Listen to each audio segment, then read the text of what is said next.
कांग्रेस की बड़ी जीत का बड़ा मंच सजा। ये मंच सजा सिद्धारमैया, शिव कुमार, इनका शपथ ग्रहण चल रहा था। सिर्फ इन्हीं का नहीं, और भी कैबिनेट के कुछ ऐसे चेहरे हैं जो बहुत दिलचस्प राजनीति को बताते हैं।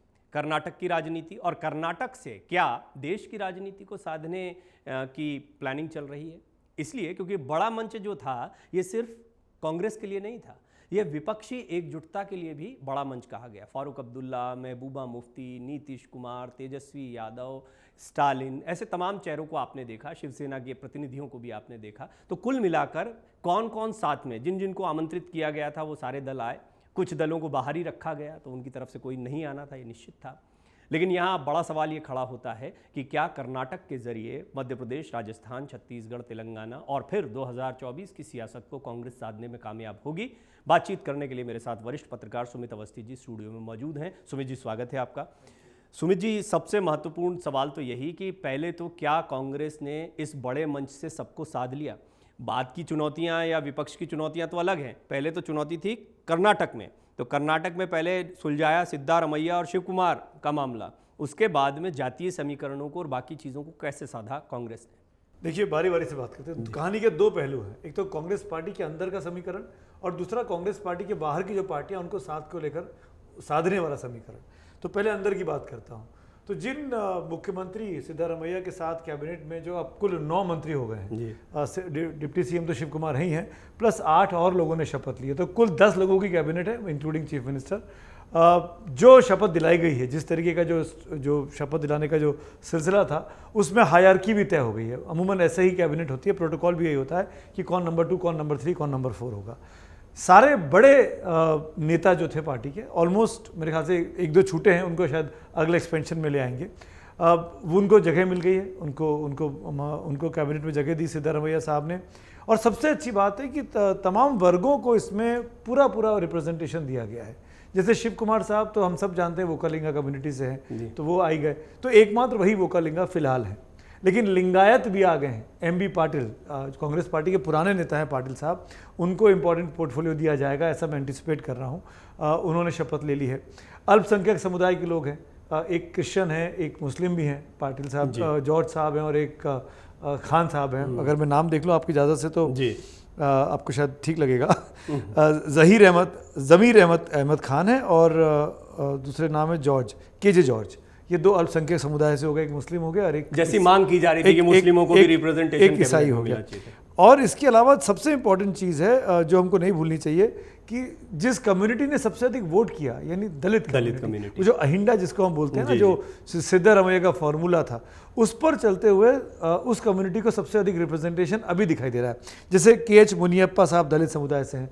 इनफैक्ट खड़गे साहब के बेटे प्रियांक का भी प्रमोशन हुआ, वो कैबिनेट मिनिस्टर बन गए, वो भी दलित कम्युनिटी से आते हैं। और साथ साथ जी परमेश्वर जो नंबर 3 रहेंगे इस कैबिनेट में, वो दलित कम्युनिटी से हैं। तो 8 लोगों में दलित भी हैं, 8 लोगों में अल्पसंख्यक भी हैं, मुसलमान, ईसाई और प्लस लिंगायत भी हैं, वोकालिंगा भी हैं, और खुद चीफ मिनिस्टर तो हैं ही दलित कुर्बा कम्युनिटी के।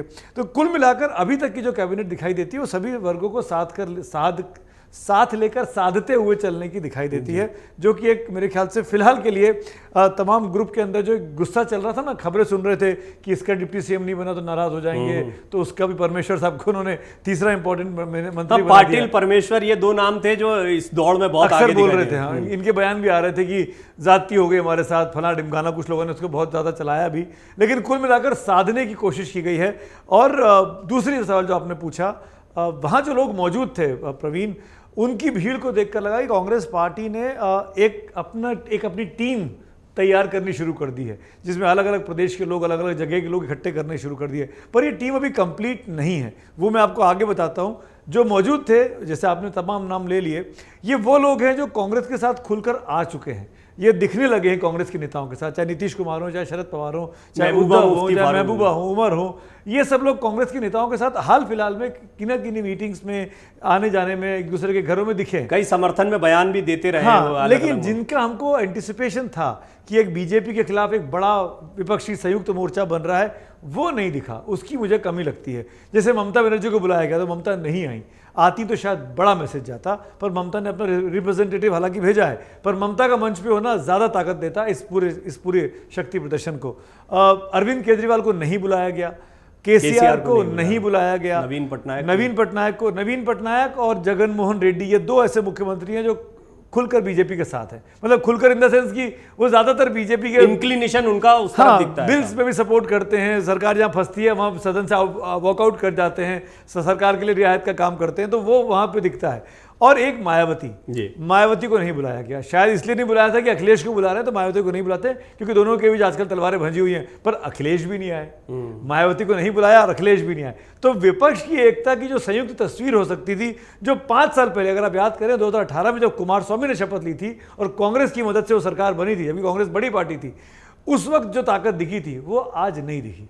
उस वक्त ये क्यों हुआ, इस पर आप मैं एक इसको रिफ्रेज भी करना चाहूंगा सवाल को। मैं ये जानना चाहूंगा आपसे कि क्या किसी के शपथ ग्रहण समारोह के मंच को हमें इस तरह से आकलन करना चाहिए, या हो सकता है कि अंदर खाने सबके जो रिजर्वेशंस चल रहे हो वो किसी कॉमन मिनिमम प्रोग्राम के लिए, कि विपक्षी एकता अलग चीज है और औपचारिकता में किसी को बुलाना है, तो आप इसको महज औपचारिकता मानते हैं या आप इसको मानते हैं कि कांग्रेस का शक्ति प्रदर्शन था? देखिए, मैं ये मानता हूं, पहली बात तो ये कि राजनीति में परसेप्शन बहुत इंपॉर्टेंट होता है। आप क्या भाव दे रहे हैं, आपकी बॉडी लैंग्वेज क्या कह रही है, आपके आसपास कौन लोग हैं, आप किस तरीके से अपने आप को दिखाना चाहते हैं। राहुल गांधी को भारत जोड़ो, उदाहरण के लिए बात कर रहा हूं, भारत जोड़ो यात्रा के पहले का राहुल गांधी याद करिए और भारत जोड़ो के यात्रा के बाद का राहुल गांधी याद करिए। अब राहुल गांधी के एक मेजर जो मेकओवर डिफरेंस हुआ है, जिसको जो कांग्रेस पार्टी इनकैश भी खूब कर रही है उसकी सोशल मीडिया टीम, कि वो एक ऐसे नेता हैं जो लोगों के गले में हाथ डाल के घूम सकते हैं, उनके साथ बैठ के चाय पी सकते हैं, उनके साथ बैठ के डोसा खा सकते हैं। मोदी ऐसा नहीं करते हैं। तो ये परसेप्शन क्रिएट किया जा रहा है कि हमारा नेता जो है वो अप्रोचेबल है, आम आदमी के बीच में उठता बैठता है। जबकि प्रधानमंत्री जो ऐसे हैं वो दूर दराज से बात करते हैं, वो फिर अपनी बात करते हैं, मन की बात करते हैं और टीवी पे दिखते हैं, रेडियो पे दिखते हैं, पर लोगों के बीच में नहीं दिखते। ये परसेप्शन कांग्रेस पार्टी क्रिएट कर रही है। तो राजनीति में परसेप्शन का बहुत इंपॉर्टेंस होता है। अगर आपके मंच पे अगर सभी नेता एक साथ खड़े होते, 2018 की तस्वीर को 2023 में रिप्लिकेट कर दीजिए, कुमारस्वामी को हटा दीजिए, सिद्धारमैया को खड़ा कर दीजिए, सोचिए कितनी बड़ी तस्वीर होती वो। आज की तारीख में सबसे ताकतवर तस्वीर होती है और बीजेपी को परेशान करती। तो जो 5-7 बड़े नेता गैर भाजपाई वहां पर नहीं दिखे हैं, ये इस तस्वीर को अधूरा करते हैं और ये उनकी गैर मौजूदगी भारतीय जनता पार्टी के उस एजेंडे को आगे बढ़ाती है कि विपक्ष में एकता नहीं है, विपक्ष में एकता हो ही नहीं सकती। इसीलिए वो एकता दिखनी बहुत जरूरी है। अच्छा, कॉमन मिनिमम प्रोग्राम एक बहुत बड़ा झंझट है। ममता बनर्जी, हम इस पर कई बार चर्चा भी कर चुके हैं कि ममता बनर्जी पश्चिम बंगाल में किस तरीके से सेटलमेंट करेंगी, क्योंकि कांग्रेस और तृणमूल कांग्रेस वहाँ आमने सामने। लेकिन क्या तमिलनाडु के 2 बड़े चेहरे आना, कमल हासन, स्टालिन, आपको ऐसा लगता है कि दक्षिण में कांग्रेस ने किले को साध लिया है और दक्षिण की राजनीति में उसके अंदर एक स्पष्टता आ गई है कि स्टालिन के साथ जाना है या कांग्रेस जो है कुछ समीकरण बना के वहां जा, यानी दक्षिण जो पहले से माना जा रहा था कि कांग्रेस की स्ट्रैटेजी होगी जहां पर बीजेपी कमजोर है वहां खुद को मजबूत करो या विपक्षी एकता को मजबूत करो, तो क्या ऐसा लग रहा है कि दक्षिण पर ज्यादा फोकस है? देखिए, कांग्रेस की ताकत आज की तारीख में अगर कुछ है तो वो दक्षिण भारत ही है। कांग्रेस उत्तर में ऑलमोस्ट सिमट चुकी है। कांग्रेस के लिए जो सबसे खराब प्रदर्शन कांग्रेस, ऐसे आप याद करिए 2004 में जब यूपीए 1 की सरकार बनी तो कांग्रेस के पास सबसे अधिक एमपीज आंध्र प्रदेश से आए थे। उस वक्त संयुक्त आंध्र प्रदेश था, तेलंगाना अलग नहीं हुआ था, और उसी ने कांग्रेस की सरकार बनवाई थी, इसको इनकार नहीं करना चाहिए। 2009 में भी कांग्रेस का प्रदर्शन ठीक रहा वहाँ पे आंध्र प्रदेश में। मैं सिर्फ आंध्र प्रदेश के एग्जाम्पल के तौर पर बात कर रहा हूँ, क्योंकि कांग्रेस की ताकत दक्षिण भारत ही है। उत्तर भारत में तो कांग्रेस पार्टी ना उत्तर प्रदेश में है, ना बिहार में है, ना गुजरात में है। जो राजस्थान, मध्य प्रदेश, जो 2 बड़े राज्य थे उनके पास, वहां भी 14 और 19 के चुनावों में सिमट गई। तो कांग्रेस की ताकत अगर कहीं बची है तो दक्षिण में बची है। और दक्षिण से अगर बीजेपी सिमटी है, जैसा कि कर्नाटक के चुनाव में दिखता है, क्योंकि कर्नाटक ही बीजेपी का सबसे बड़ा गढ़ है, जिसको वो दक्षिण का द्वार भी कहते हैं। ऐसे में कांग्रेस को लगता है कि दक्षिण में हमको एक रूपता दिखाने में ज़्यादा आसानी है, क्योंकि बीजेपी वहाँ कमज़ोर है, हम बीजेपी से लड़ सकते हैं। पर मेरे मन में एक उलझन भी है, वो ये कि जब आप केरल में चुनाव लड़ेंगे तो आपका लेफ्ट से मुकाबला होता है, वहाँ पर एलडीएफ वर्सेस यूडीएफ होता है। उस स्थिति में अगर आप बीजेपी भी मान लीजिए सभी 20 सीटों पर, लोकसभा सीटों पर अपना उम्मीदवार उतार देती है केरल में, हालांकि बीजेपी का गढ़ 2 या 3 जिलों में है, बीजेपी सब जीत नहीं सकती है, पर अगर वो 3-4 सीटें भी डिस्टर्ब कर देती है, इस एकता जो येचुरी साहब फोटो खिंचा रहे थे आज सिद्धारमैया और राहुल गांधी के साथ खड़े होके, उसको पंचर कर देंगे, तो वहाँ पर आप कैसे चुनाव लड़ेंगे? सिमिलरली अगर आप केसीआर की पार्टी की बात करें तेलंगाना की, क्योंकि तेलंगाना में अभी विधानसभा चुनाव होने हैं तो आपने उनके साथ दूरी बना ली है। बट विधानसभा चुनाव, और आपको लगता है 2024 में ये क्योंकि वाम दल जो है वो कांग्रेस के साथ कभी भी बहुत ज्यादा दूरियां देखने को नहीं मिली हैं, हमेशा से ही चलता है, दूरियां हैं और मतभेद भी रहते हैं, लेकिन इसके बावजूद जब लोकसभा चुनाव होता है, बीजेपी के खिलाफ खड़ा होना होता है, तो वाम दल तो तुरंत आकर खड़े हो जाते हैं। हाँ, जब नीतिगत फैसले होते हैं वहां पे वाम दलों के लिए लेस एविल जो है वो कांग्रेस पार्टी है, अब मोर एविल जो है वो बीजेपी रहती है, तो इसीलिए वो इनकी तरफ आके खड़ा होना चाहते हैं। लेकिन चुनाव लड़ते वक्त पे जब आप कैसे चुनाव लड़ोगे भाई? एक राज्य में 20 सीटें हैं, आप उस 20 सीटों पर यूडीएफ भी है, एलडीएफ भी है, मैं केरल की बात कर रहा हूँ, बीजेपी भी 20 में उतारना चाहती है, तब आप क्या करोगे ट्रायंगुलर कॉन्टेस्ट में? क्या आप एक दूसरे के लिए सीटें छोड़ोगे? जिस सीट पर मान लीजिए किसी कोई एक ऐसी सीट हो जिस पर आपका कैंडिडेट नंबर 2 रहा हो और 5-7 हज़ार के वोट से रहा हो, तो क्या आप त्याग कर देंगे उस सीट का? ये जो चुनावी गणित है इसको बिठाना कांग्रेस के लिए बहुत इंपॉर्टेंट है, तभी दक्षिण में कांग्रेस पार्टी 50, 60, 70 सीटें जीत सकती है। दक्षिण के राज्य हो गए, अब सेंट्रल लाइन राजस्थान, मध्य प्रदेश, छत्तीसगढ़, ऐसे जाके हम देखते हैं। ऊपर की राजनीति क्षेत्रीय क्षत्रपों में ज्यादा बटी हुई है, लेकिन आपको लग रहा है कि ये 2019 जैसा मामला नहीं दिख रहा है? बीजेपी के लिए चुनौतियां बहुत ज़्यादा बढ़ती जा रही हैं, दक्षिण को एक अलग स्ट्रैटेजी से साधा जा रहा है जिसके बारे में अभी विस्तार से आपने बताया, और हम मिड लाइन को भी देखें तो राजस्थान, मध्य प्रदेश, छत्तीसगढ़, ये जो राज्य हैं, और तेलंगाना वगैरह तो हम देख रहे हैं कि वहाँ सीधा मुकाबला है, यहाँ पर भी बीजेपी के लिए चुनौती बढ़ सकती है, खासतौर पर जैसे मध्य प्रदेश में अभी हमने देखा किस तरह से कांग्रेस एक्टिव हुई। तो आपको लग रहा है कि 2019 से बहुत अलग मुकाबला होने जा रहा है और बीजेपी के लिए कड़ी चुनौती है? मतलब कम से कम कर्नाटक चुनाव के नतीजे देखने के बाद मैं ये कह सकता हूँ कि कर्नाटक में तीसरी ताकत भी थी जेडीएस की, पर जो वोटिंग हुई और जिस तरह का नतीजा बना, तमाम आंकड़े देखते हैं जो चुनाव आयोग के रिलीज किए गए हैं, ऐसा लगा कर्नाटक में बाइपोलर इलेक्शन हुआ कि सिर्फ 2 ही पार्टी लड़ रही थी। जेडीएस का वोट शेयर जिस तरीके से घटा, जेडीएस की ताकत घटी, जेडीएस के जो मुख्यमंत्री पद के दावेदार थे कुमार स्वामी, वो नतीजों के पहले सिंगापुर जाके चले बैठ गए। तो मतलब कुल मिलाकर मैं कहना चाहता हूँ कि अगर देश की राजनीति बाइपोलर हो रही है, बीजेपी वर्सेस कांग्रेस हो रही है, और जिन 3 राज्यों की आप बात कर रहे हैं सेंट्रल के, मध्य प्रदेश, राजस्थान, छत्तीसगढ़, गुजरात को भी जोड़ लेता हूँ उसमें मैं, तो यहाँ आमने सामने की पार्टियाँ हैं, यहाँ पर मुकाबला इन दोनों के बीच सीधा होता आया है इन तमाम राज्यों की लोकसभा सीटों पर। उस परिस्थिति में अगर तीसरा प्लेयर वहाँ इंपॉर्टेंट नहीं है तो आपके लिए, मतलब भारतीय जनता पार्टी के लिए आज की डेट में, जब मैं ये बात आज कर रहा हूँ, चुनाव वैसा नहीं बचा जैसा 19 में था अभी भी। लेकिन मैं जानता हूँ कि 19 के चुनाव के पहले हमने पाकिस्तान में एयर स्ट्राइक्स देखी थी, पुलवामा हुआ था, मोदी जी की एक छवि निकल कर आई थी कि घुस के उन्होंने मार दिया। तो अभी भी मैं इस बात को लेकर, मुझे लगता है अभी हम बात भी कर रहे थे इस शो के पहले आपकी टीम के साथ, और वहाँ पे ये चर्चा भी हुई कि भाई दिसंबर के चुनाव के नतीजे तय करेंगे कि जनवरी फरवरी में नरेंद्र मोदी क्या ब्रह्मास्त्र निकालते हैं। अगर कोई ऐसा ब्रह्मास्त्र फिर निकल जाता है जिसमें राष्ट्रवाद की बात हो, जिसमें हिंदुत्व की बात हो, मंदिर तो आ ही रहा है, राम मंदिर तो जनवरी में खड़ा हो जाएगा, दिखने लगेगा, हम सब पूजा पाठ करने सारा हिंदुस्तान वहाँ जाएगा। अगर कोई राष्ट्रवाद से जुड़ा कोई मामला सामने आ जाता है, या कोई बड़ा आतंकवादी मार गिराते हैं, या दाऊद इब्राहिम को पकड़ के ले आते हैं, ऐसा कुछ अगर चीज़ें हो जाती हैं तो चुनाव फिर पलट सकता है। ये तो चीज़ें ऐसी हैं जो चुनाव से जुड़ी हुई हैं। कुल मिला के मैं ये समझूं कि छोटी छोटी स्ट्रैटेजी चल रही है, उस पर कभी कभी एक बड़ा दांव जो है वो सब सारा पानी फेर देता है, भारी पड़ जाता है। और नरेंद्र मोदी से बड़ा चुनावी गणित को समझने वाला और समझाने वाला मेरे ख्याल से कोई नहीं है कांग्रेस में। जो अव्वल बड़े से बड़ा नेता जो हैं, खड़गे साहब से लेकर और सोनिया गांधी तक, उनके अंदर उतनी चुनावी जोड़ तोड़ गणित नहीं है जितना नरेंद्र मोदी और अमित शाह की जोड़ी में, ऐसा मुझे लगता है। क्योंकि हमने काफी राज्यों की बात करी है, तो मैं उन राज्यों में भी जहां पर बहुत ही कंफ्यूजन की स्थिति बनी रहती है, देखिए महाराष्ट्र है, बिहार है और पश्चिम बंगाल है, इन पर सबकी नजर। पंजाब और दिल्ली भी निश्चित तौर पर बहुत महत्वपूर्ण है, क्योंकि आम आदमी पार्टी का जैसे प्रादुर्भाव यहाँ पर हुआ है, तो बीजेपी की चुनौती, और उपचुनाव में जैसे आम आदमी पार्टी को सफलता मिली, उससे लग रहा है कि उनका वो ट्रैक्शन बरकरार है। तो कुल मिलाकर ये राज्य जहां पर बहुत सारे दल मिलकर लड़ते हैं, या लड़ पाएंगे नहीं लड़ पाएंगे तो आने वाला समय बताएगा। इनमें उत्तर प्रदेश को भी जोड़ लीजिए, क्योंकि उत्तर प्रदेश की भी कहानी कुछ ऐसी ही है। आपको लग रहा है ये राज्य भी जो हैं, अगर सही समीकरण से चलते हैं तो बीजेपी को चुनौती दे सकते हैं, और वो 300 का आंकड़ा या पूर्ण बहुमत अपने दम पर, उसके लिए कुछ चुनौतियां पेश आ सकती हैं। बीजेपी को ताकत मिलती है इन राज्यों से जिनका आपने जिक्र किया, जो उत्तर भारत के राज्य हैं और जिनके पास ज़्यादा लोकसभा सीटें हैं। बीजेपी की ताकत वहीं से आती है। यहाँ पर एकता होनी बहुत ज़रूरी है विपक्ष के बीच में, अगर बीजेपी की उस सो कॉल्ड गुब्बारे की हवा निकालना है लोग चाहते हैं, जो कि मुझे इस वक्त में मुश्किल दिखाई देता है, एक्सेप्ट महाराष्ट्र। मैं महाराष्ट्र का अलग से इसलिए बात कर रहा हूँ, पहले उसी के बारे में बात कर लेता हूँ। महाराष्ट्र में इसलिए बोल रहा हूँ, महाराष्ट्र में 48 लोकसभा सीटें हैं।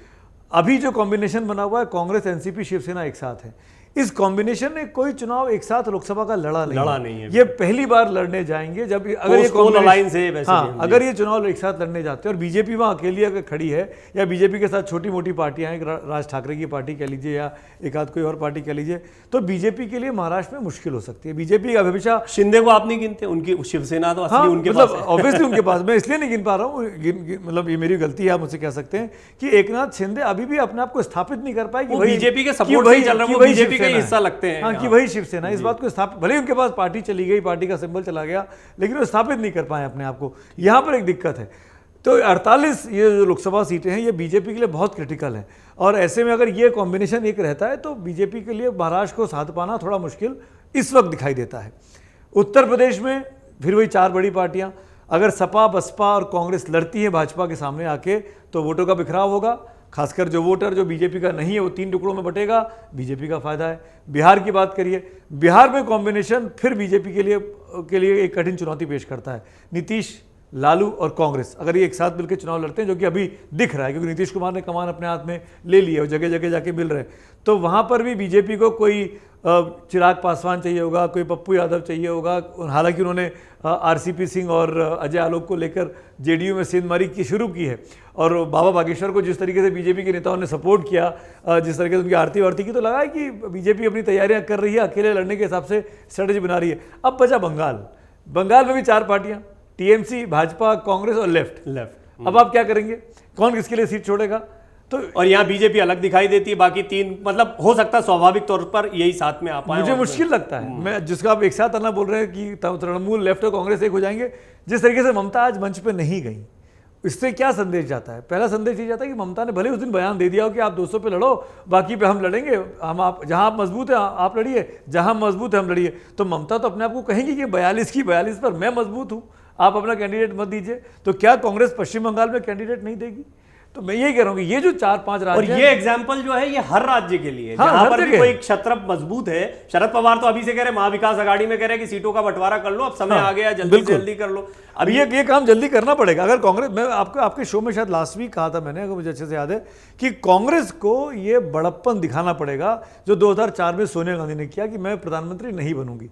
तो राहुल गांधी तो चुनाव का उनका फंसा हुआ है, सांसदी फंसी हुई है, बनेंगे नहीं बन पाएंगे ये अलग मामला है। मेरा कहना है कि कांग्रेस पार्टी के पास ये बेहतरीन मौका है जब ये संदेश वो इन अलायंस को दे सकते हैं कि भाई हमारा प्रधानमंत्री नहीं होगा, लेट्स सिट टुगेदर, हम एक चेहरा तय कर लें, चाहे पवार हो, चाहे नीतीश कुमार हो, चाहे ममता हो, और उसके पीछे पूरा विपक्ष एक लग जाए। और सीटों को लेके, जैसे आपने कर्नाटक में तारीखें घोषणा होने के पहले कांग्रेस ने अपनी 60% सीट अनाउंस कर दी, ऐसे ही जो 60% सीटें हैं वो लोकसभा चुनाव के 3-4 महीने पहले अगर अनाउंस हो जाएंगी तभी क्लैरिटी आ पाएगी। इसका एक छोटा सा उदाहरण ये भी है कि गुजरात में आम आदमी पार्टी ने अपना जो फायदा किया वो किया है, वोट शेयर भी पाया, सीट भी पाई है, लेकिन कांग्रेस का बड़ा भारी नुकसान कर दिया और बीजेपी को ऐतिहासिक जीत दे दी। तो विपक्षी एकजुटता क्यों जरूरी है, ये एक बड़ा उदाहरण है। हरियाणा में पहलवानों का आंदोलन चल रहा है, वहां पर सीधी सीधी कांग्रेस और कुछ क्षेत्रीय दल हैं, लेकिन उनका झुकाव रहता है दोनों बड़ी पार्टियों में से किसी की तरफ। तो ये भी देखना दिलचस्प है। ये मैं इसलिए कोट करता जा रहा हूं क्योंकि पूरा देश इस पूरी बातचीत के दौरान धीरे धीरे समप हो रहा है। अब नॉर्थ ईस्ट की अपनी राजनीति है, वो हमने देख लिया है। जम्मू कश्मीर हम देख रहे हैं कि किस तरीके से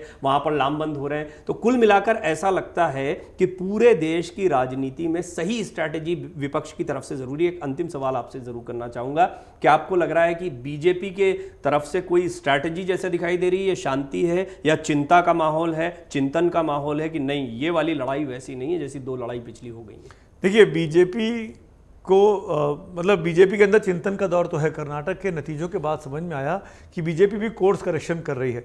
जिस तरह की खबरें सोर्सेज के हवाले से न्यूज़पेपर रिपोर्ट कर रहे हैं, जो मैं पढ़ रहा हूँ, उनका ये कहना है कि बीजेपी भी अब स्थानीय लीडरशिप को इंपॉर्टेंस देगी आने वाले वक्त में जिन राज्यों में चुनाव हैं।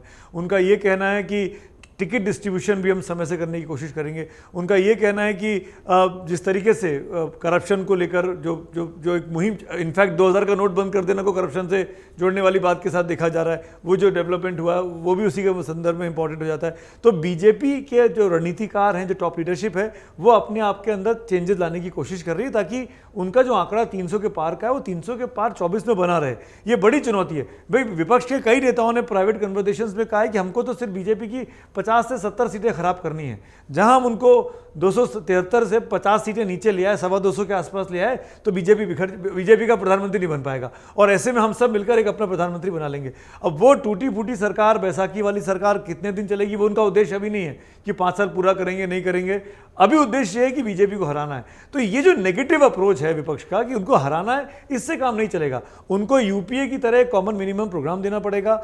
उनको एक लीडर को आगे करना चाहिए। नरेंद्र मोदी के सामने आप खाली ब्लैंक करके नहीं जीत सकते हैं। और खाली आप 25 आदमी के फोटो लगा के मोदी के सामने खड़ा कर देंगे तो आप उन 25 का स्टेचर कम कर रहे हैं। बिल्कुल ठीक है। ये 2-3 काम विपक्ष को करने होंगे अगर वो वाकई में चाहते हैं। और फिर जो ममता दीदी का फॉर्मूला या प्रशांत किशोर का जो फॉर्मूला था कि 200 सीटें लोग कांग्रेस के लिए छोड़ देनी चाहिए, जहां कांग्रेस मजबूत है, कांग्रेस आमने सामने की लड़ाई लड़े और कांग्रेस को बाकी सीटों से अपने आप को पीछे करना होगा। बड़े त्याग करने होंगे, तब जाके आप कोई बड़ा प्लान दे सकते हैं।